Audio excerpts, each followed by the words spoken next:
Matthew, where'd Home Alone go? I'm reviewing here! Hello, everybody! Welcome to another episode of I'm Reviewing Here, a podcast where I, Matthew Bussey, watch and review Sight and Sound's top greatest movies of all time. It's been a weird week. Like, this would have been a good week for therapy, but I don't have it for another 2 weeks.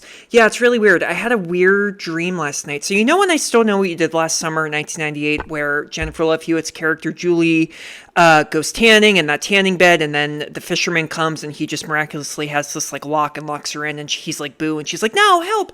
I had a dream last night that it was that scene, and then the camera zoomed in again and again, further and further in, and then it was Julie and Ray, Freddie Prinze Jr.'s character, having sex, reverse cowgirl style, in the tanning bed. What? And then in the next scene, she's on the phone talking to Carla, played by Brandy.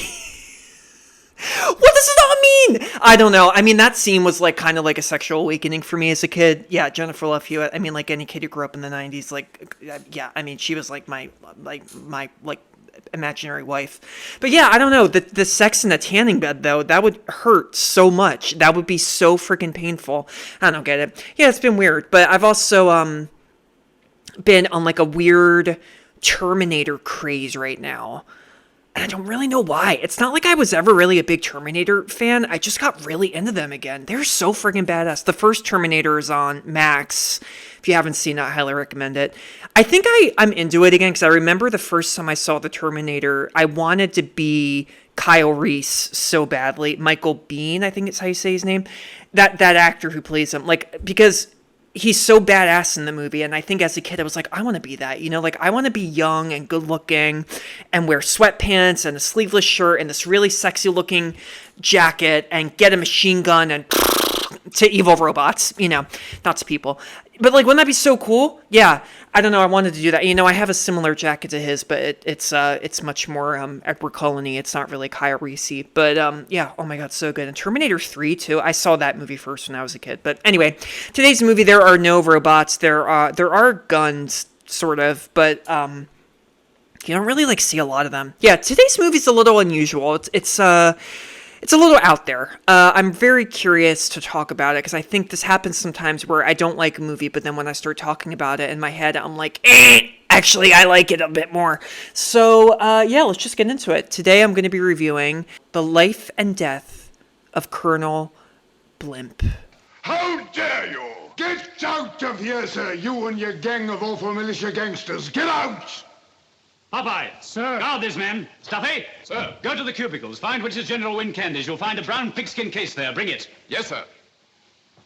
But you can't do that. The code is in that case. The whole exercise will be a farce if you have that code. Oh, no, sir. This is going to be the real thing, sir. But war starts at midnight. Oh, yes, you say war starts at midnight. How do you know the enemy says so, too? But, my dear fellow, that was agreed, wasn't it? Agreed, my foot. How many agreements have been kept by the enemy since this war started? We agreed to keep to the rules of the game, and they go on kicking us in the pants. When I joined the army, the only agreement I entered into was to defend my country by every means at my disposal, not only by the National Sporting Club rules, but by every means that have existed since Cain slugged Abel. Stop it. Don't we know that they're counting on us to keep to the rules? Stop that it. They openly boast about it? That they laugh Stop at us? it! Lieutenant Watson, or whatever your name is, you are not in Hyde Park with an audience of loafers. I am Major General Candy.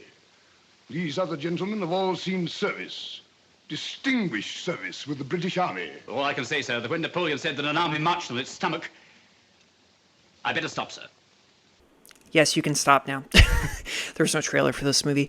Okay, The Life and Death of Colonel BLIMP. Oy vey. Okay, so this is another movie by Michael Powell and Emeric Pressburger. If you remember episodes back, I think it was like the third or fourth episode, I reviewed one of their movies called A Canterbury Tale. They were a very famous directing duo from England. Like, they were like the Steven Spielbergs of UK British history. You know, like anyone who's British and loves movies knows Powell and Pressburger, you know? So I talked a little bit about them in A Canterbury Tale, but I honestly don't remember because that was like decades ago. But I've come to I think I've come to appreciate them a bit more right now because they really are impressive filmmakers because they seem to really do things on their own. You know, it seems like watching their movies. It doesn't feel like there was any pressure from studios to make them traditional. You know, does that make any sense? What I'm trying to say is this. Look, the Life and Death of Colonel Blimp, it's a strange movie. It's a very giddy, like comical, almost like Sherlock Holmesy kind of like slapsticky kind of war comedy. And I was not expecting that. Well, I call me stupid. I thought Colonel Blimp was a real World War II veteran. So I kept Googling that and like nothing was coming up. And eventually I found out that, no, Colonel Blimp was just a comic book character that Powell and Pressburger just decided to name the movie after. But why? I don't know. I don't get that. You know, I think that's kind of one of the strange things about the movie because, you know, the movie has nothing to do with that comic book, in my opinion. It's a war movie. It came out in 1943, so you got to remember World War II was already going on right now. It's filmed in amazing Technicolor. You would not for a second believe that this movie came out in the 40s. I mean, it is that impressive and colorful to look at, but it surprised me in a lot of ways. I think the reason I sound like I don't like it is because I was quite bored with it. I hate to admit, and also it's a long ass movie. It's almost 3 hours long. And it's a lot of talking. It's just a lot of talking. It's talking juxtaposed with like really quirky kind of like moments that are meant to make you kind of like chortle, you know, but it's just strange. It's a strange movie. It's a very strange movie. And I apologize if I sound like I don't know what I'm talking about, because I honestly, this movie stayed with me for days, and I think all these days later, I still don't really know how to describe it in a weird way, you know, because I expected one movie and I got the polar opposite. I expected this big epic war drama, and what I got instead was a very long and just bizarre kind of comedy in a way, you know? A comedy also starring actors that one actor who plays duplicate roles, which I'll get to, and I did not know that at all. I don't know if I'm just being ignorant, but because I don't know the actress that well, but you know, that threw me for a whirl, and I think the story just threw me for a whirl, and I think just by the time it ended, I couldn't really understand how some people think this is one of, you know, I've said this before, is this one of the greatest movies of all time? I don't really think it is. It's not a bad movie, but people love it all these years later. Martin Scorsese, I mean, he like loves everything, but you know, he's called this movie a masterpiece. In 2013, The Atlantic, not The Ocean, the newspaper, they called it the greatest British movie of all time. Well, greatest British. It's kind of hard to say. They called it the greatest British movie of all time. And I think all these years later, yeah, kind of like what I said, I think people are calling it a very brave movie. I think in the way it depicts the war while the war was going on, that's really interesting. Now, that also gave it, made it a little controversial. Winston Churchill hated this movie. He actually tried to get it banned. He thought it was a quote-unquote threat to, you know, the war that was going on, which is pretty... I can actually kind of see it, though, you know? I can see it in this movie. Well, okay, before I get into that, because I got to tell you what this movie's about so that you'll understand, you know, how it relates to the war and everything. So basically, yeah, it's a big epic movie. No, there's no character named Colonel Blimp in it. The main character is this guy named Lieutenant Clive Candy. He's played by this actor named Roger Livesey.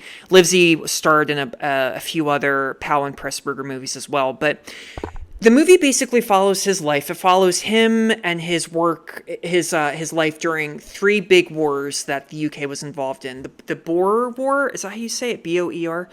the Boer War, the World War I and World War II. So when the movie kicks off, we see, wait, is he a lieutenant or a general? General. He's a major. Yeah. Is he a major general? General. I don't know. He's a soldier, whatever. He's in charge of other people. Okay. So when this movie starts off, Livesey, he's like unrecognizable. I did not know that this was Livesey. Apparently this is Livesey, just in like a lot of makeup, and it's really well done. But the World War II is basically, it's happening, and we see Candy. He is hanging out at this Turkish bath, and all of a sudden, this other character kind of comes into the picture. He's this young guy named Lieutenant Spud Wilson. He's played very goofily by this actor named, oh my god, I just had it up. Where'd it go? That's what she said. Spud Wilson. Oh, James McKechnie.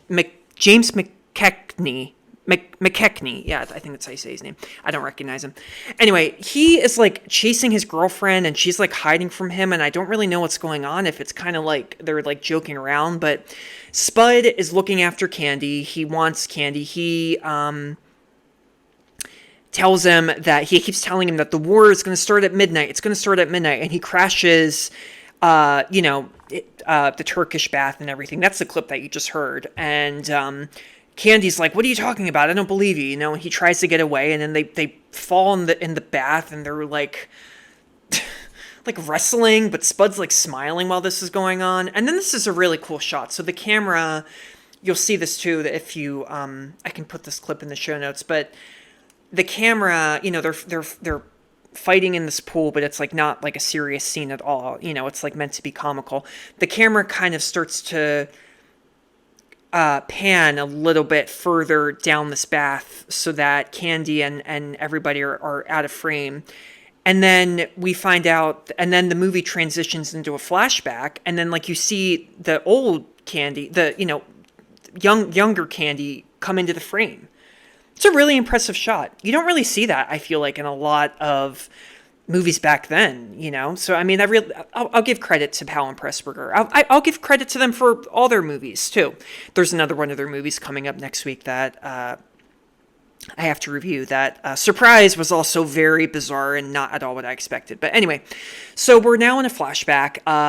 The Boer War just happened. Now, the Boer War was basically this horrible war that happened between the British and South Africa. Now, it wasn't South Africa yet. I think it was it was the South African Republic. This happened in right at the end of the 1800s, early 1900s. And Candy, like I said, so it's Livesey again, the actor. He's young now. He's this young, pretty friendly guy. And he's, you know, at the top of his game. He's just won the Victoria Cross. And he's kind of just doing his thing. And then one day he gets a letter from this woman, played by Deborah Kerr. Deborah Carr. That's how you say her name. It's Kerr, but that always confuses me. For all my life, I thought it was Deborah Kerr. But she's most famous for The King and I. She did a whole bunch of movies back in the day.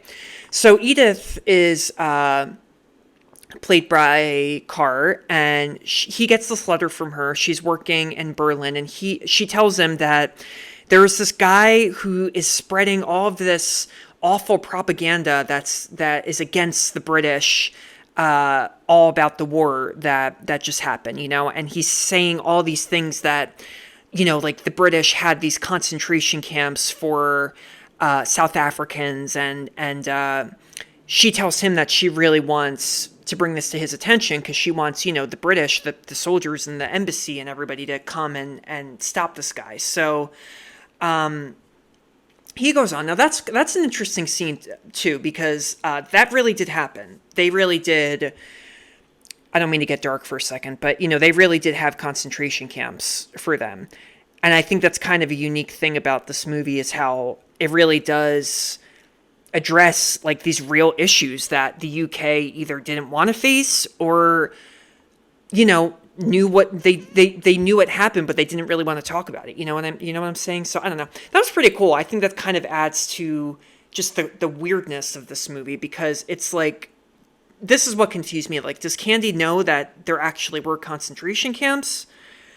Because if he did know, then does that make him like a bad guy? And that's why he doesn't want Germany to release this shocking, scathing, news about the Great British, So it was a little bit confusing, but I was a little bit confused. But anyway, this guy's name too. His name is Kalnitz. I keep wanting to say catnip, but Candy goes to Berlin and he meets with Edith, and the Germans are there, and Candy accidentally offends the Germans they're at this like cafe there, and there's this big brawl that kind of breaks out, and then they decide that, okay, well, this is bad. Now we have to have a duel. Okay, I can't say it. Duel? Is it duel or duel? D-U-E-L. They have to have a duel. So they pick Candy, and then they pick this other German guy, this guy named Theo Kretschmar Schuldorf, and I'm not going to call him that for the whole the whole podcast.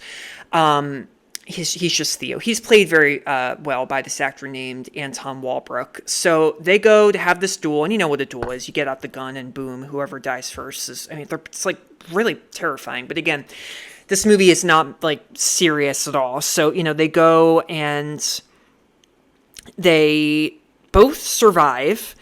And then there's this really weird moment where Edith goes to visit Candy, and he's like covered head to toe in bandages. And he is like, she's talking to him and she's asking him these questions, and he's signaling to her with his hands. And it's like it's very cartoonish, I literally watched that scene and just went, huh? Like, I did not understand it. I was, again, just another example of the unexpected ways, the unexpected routes that this movie takes. So it's a little, you can kind of tell that Candy has a bit of a crush on Edith, and he's kind of getting, you feel like he's going to go and tell her soon that he has feelings for her, but then out of nowhere, she comes to him, and Theo's with her, and she says, I don't actually love you, Candy. I am actually in love with Theo. Theo? The German? There's a thing going on there? They're both in love with each other? Where did that come from? And Candy kind of feigns, excitement, because he's deep down, you can tell he's a little heartbroken, but, that's just another unexpected scene that I did not expect to happen at all. But anyway, that happens.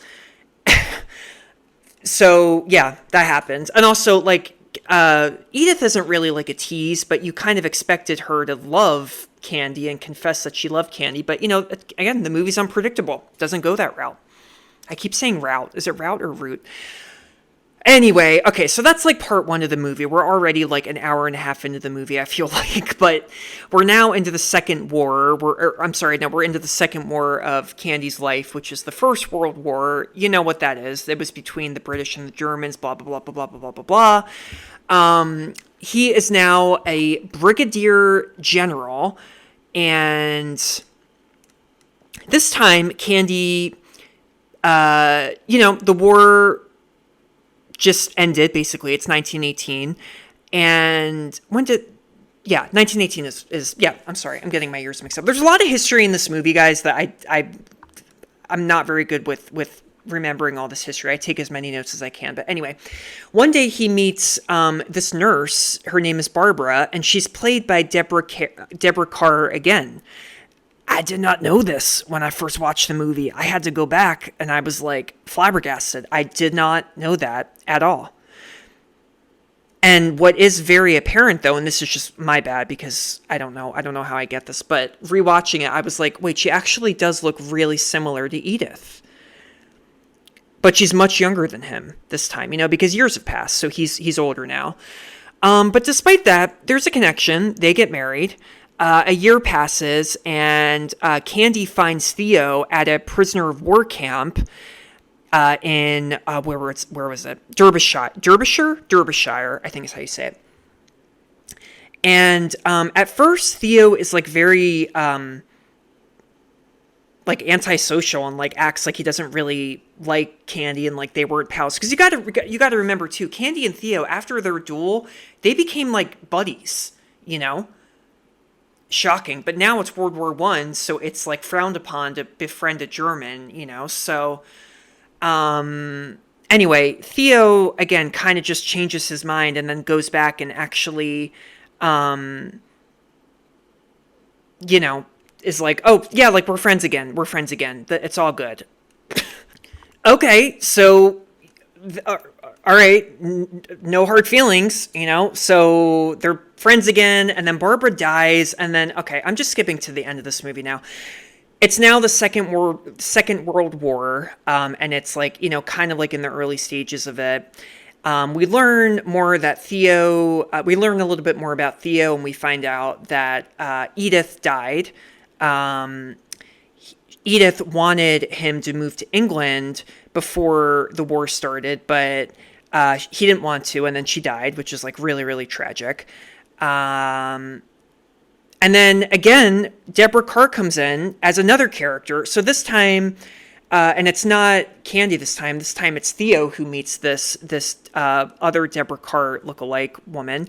She is, her name is Angela, quote unquote, Johnny Cannon. I don't know why her middle name's Johnny, but she's an MTC driver, and these were real people. MTC stands for Mechanized Transport Corps, CORPS, and they were basically just female drivers during the war. It was actually like an organization of drivers, and yeah, they would just take people around, help out with ambulances and everything like that during the war. And again, this time, instead of Candy being like kind of amazed by how much Angela resembles his own love, who's now dead, he's surprised by that again, So then we go to the beginning of this movie. Remember how this movie started with the Turkish bath and the crazy guy Spud? So we find out that Spud's girlfriend is Angela, and again, like I said at the beginning, he wants to go and warn Candy, and he wants Candy's help, because this war is about to start. And Angela doesn't want him to tell him, and they like chase around, and there's a moment where Spud falls and all these other soldiers run in and they're like, is he alive? And he's not moving, and then he gets up and he's like, yeah, I'm good, whatever. And then the way this movie ends too is it ends very unusually. It kind of ends out of nowhere too. He is at this lake. He is with Angela, if I remember correctly. I can't remember though, because Kerr played like 3 different people in this movie, but he says something like along the lines of, all these years have happened, like I've gone through all these wars and he still hasn't changed. And we kind of find out too that he had told Barbara, remember Barbara from World War I, he had told her that he wouldn't change until his house got flooded. And he would say, quote unquote, this is a lake.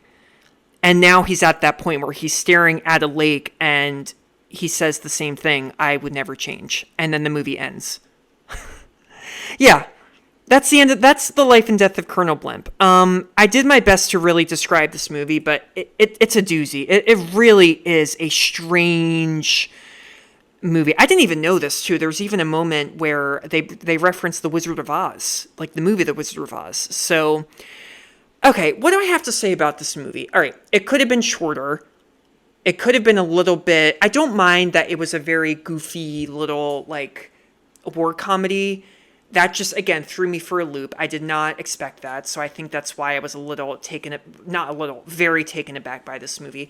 The more I think about it, I think in retrospect, it is a very brave movie. I think the fact that this is a British movie released during the war about a British guy who befriends a German is a really big deal, And I think the great thing about this movie too is just its simple originality, I think that's the best thing. I think that's why Powell and Pressburger are growing on me a little bit, because they really were like one-of-a-kind filmmakers, with their stories. Their stories were just so creative, And even though I was very confused by this movie, again, I don't get why it's called Colonel Blimp. I think like there are just so many things in this movie where the directors kind of just say, oh, well, we're supposed to do this, but we're going to do it a different way. And it's not going to make total sense, but whatever, we'll just do it, And I think what they've created overall is a very interesting movie in the way it depicts, it kind of takes the war genre and twists it in all these different directions and makes for one very long, occasionally tedious, occasionally kind of quite boring war epic that is just, it gets you thinking. It really, really does. I think the fact that Deborah Kerr's playing multiple characters, that's a big deal. I think the fact that Livesey, is like in makeup as old Candy at the beginning and end of the movie, there's a lot of things. There's a lot of things I think to take into consideration. Do I recommend this movie? I'm going to say no, just because I think that there are much better movies on this list. Very simple answer. Do I recommend you watch a Powell and Pressburger movie? Absolutely, 100%. If you're American, especially, go watch one of their movies, because I can't wrap my head around them, really. And that's not a bad thing. I'm just still really discovering them. I'm discovering their style and the way they did their movies, And I'm not like amazed so far, but I'm very amused. I'm amused, but not, I said that backwards. I'm amused, but not amazed, I guess I'll end with this note. What is the moral of the life and death of Colonel Blimp?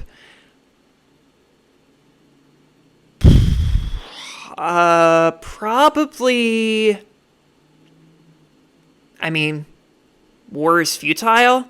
That's kind of like a boring moral, though. I guess the real moral is, you can add comedy to anything. No, that's not really a good moral. I guess the moral is you can befriend your enemies. No, that's a worse moral. Oh God, no, don't take my word on that. Okay, I think the moral to this movie is Matt Bussey, do not know the moral to this movie. That's the moral to this movie. Yeah, this movie, it's a head scratcher. The moral of this movie is that it is a head scratcher and it's a lot to take in, and I did not understand it. I'm glad I watched it. I don't know if I'd ever watch it again, though. I think if it was much shorter, I would definitely give it another try. But for now, no. I'd rather watch, I think I'm going to go watch I Still Know What You Did Last Summer now. Yeah. God, that was a weird dream. And that's the end of the episode. You made it. You're alive. Ah! I'm so happy for you, and I hope I didn't annoy you too much. And if I did annoy you, I don't really care. Thank you so much for tuning into this episode of I'm Reviewing Here. New episodes are weekly, usually Mondays, Wednesdays, and Fridays. You can subscribe to this podcast wherever you get your podcasts. You can also subscribe on YouTube. New episodes air the same day they do as on the podcast. Follow me on Instagram at I'm Reviewing Here, or you can follow me personally at Mabussy. It's my last name. It's not funny. Don't laugh. All right. Bye-bye.